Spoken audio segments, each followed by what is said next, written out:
Olá, tudo bem? No Evangelho de João, no capítulo 14, quando Jesus está prestes a ser traído por Judas para ser preso e condenado à morte, ele começa a confortar os seus discípulos, dizendo: Não se turbe o vosso coração. Crede em Deus, crede também em mim.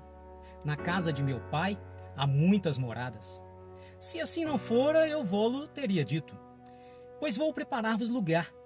E quando eu for e vos preparar lugar, voltarei e vos receberei para mim mesmo, para que onde eu estou, estejais vós também.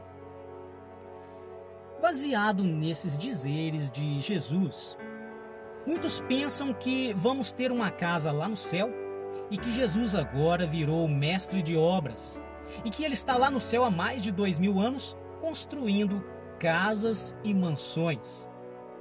Só que é preciso entendermos o contexto histórico de Israel e as metáforas usadas por Jesus para não incorrermos no erro de afirmar que Jesus está construindo casas no céu.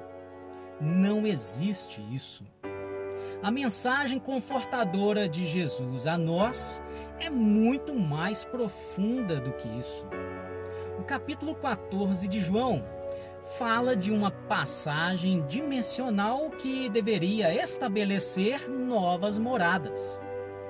Quando Jesus diz: Eu vos levarei para onde eu estou, ele está falando de uma posição, de uma dimensão espiritual, e não de uma localização geográfica onde serão construídas casas.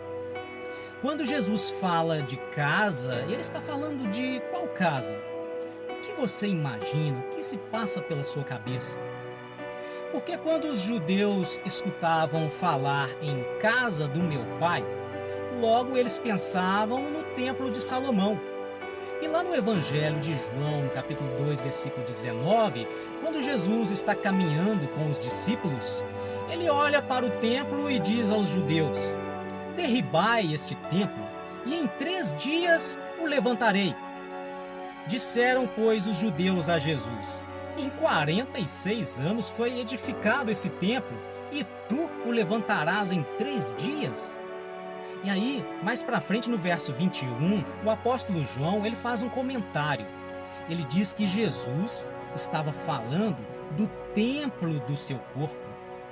Então, o corpo de Jesus é o templo que ele reconstruiria em 3 dias. E 3 dias nos faz lembrar de morte e ressurreição.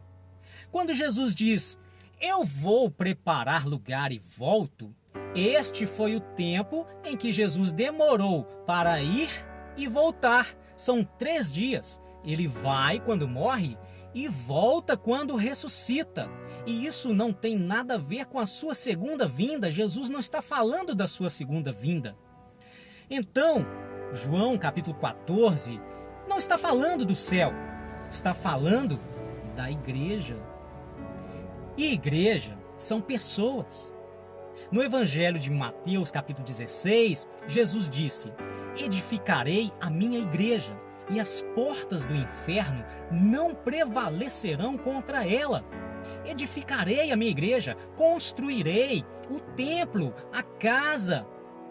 A igreja agora é o corpo de Cristo, e o corpo de Cristo é o templo. É a morada que Jesus foi preparar quando trilhou o caminho do Calvário. Em Efésios capítulo 2, verso 20, diz que a igreja é um templo santo para habitação, morada de Deus. A igreja é o templo vivo de Cristo. Por isso, o apóstolo Pedro diz na sua primeira carta, no capítulo 2, verso 5, que nós somos pedras vivas, edificadas como casa espiritual, morada de Jesus, que Jesus nos preparou. Onde é que há lugar para todos? É na igreja. Porque o corpo vivo de Cristo é um corpo que reúne pessoas de toda tribo, língua e nação. Então, tem morada para todo mundo, para todos aqueles que creem. Um corpo que Jesus constrói quando vai na sua morte e volta na sua ressurreição ao terceiro dia. Hoje em dia, as denominações evangélicas, as mais poderosas, as mais ricas, as primeiras coisas que elas fazem é construir catedrais enormes e aí dizem: este é o templo do Senhor, esta é a casa de Deus. Nada contra se construir templos maravilhosos, precisamos sim disso, é muito bom. Mas dizer que é a casa de Deus é errado, porque em Atos, capítulo 17, verso 24, está escrito que o Deus que fez o mundo e tudo o que nele existe, sendo ele Senhor do céu e da terra, não habita em templos feitos por mãos humanas. É de vital importância entendermos o que Jesus nos ensina sobre casa de Deus, porque senão corre-se o risco de acreditar que casa de Deus é um prédio construído com tijolo e cimento. No Evangelho de João, capítulo 14, verso 23, Jesus diz: se alguém me ama, guardará a minha palavra, e meu Pai o amará, e viremos para ele, e faremos nele morada. É Deus fazendo morada para o homem e fazendo morada no homem. Após a morte e ressurreição de Cristo, inicia-se esse processo de construção de moradas dentro daqueles que creem. A morada de Deus dentro de nós, ela é edificada a cada dia. Cada membro do corpo de Cristo é um indivíduo em construção, que passa pelas mãos do arquiteto soberano Deus. É preciso passar pelo processo de terraplanagem, escavar valas na nossa alma, na nossa mente e no nosso coração, para lançar os alicerces de Deus no mais profundo do nosso ser. Alicerces de princípios e valores para a sustentação de tudo o que é de Deus. Ser uma morada para a glória de Deus. Moradas que significam encontro, porque Jesus disse assim: porque onde eu estou, estejais vós também. E, portanto, morar com Deus é casar com Deus, é habitar com Deus, é ser habitado por Deus. E quem tem expectativa nas moradas, precisam saber que Jesus ensina que essas moradas que foram preparadas significam comunhão com Ele e dele conosco. Porque em Cristo a nossa comunhão com Deus foi restaurada. E quem quer morada com Deus precisa saber que ela é construída no ambiente do nosso coração. Pela palavra de Deus, pela habitação de Deus em você e em mim hoje. Não existe nenhuma morada além do espaço-tempo que não comece a ser construída aqui, e em mim e em você, e a partir de já.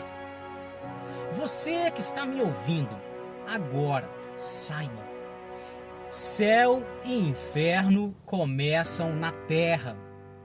E você é quem vai escolhendo todos os dias a sua morada, indicando as suas prioridades, os seus gostos, as suas opções, os seus valores. O caminho para a morada de Deus foi aberta por Jesus Cristo na sua morte e ressurreição. Em João, no capítulo 14, versículo 6, Jesus disse assim: eu sou o caminho e a verdade e a vida. Ninguém vem ao Pai senão por mim. Então, que o Deus Criador dos céus e da terra, que fez morada para nós, também faça morada em nós, hoje e agora, e para todo sempre, em nome de Jesus. Deixo para todos vocês um abraço.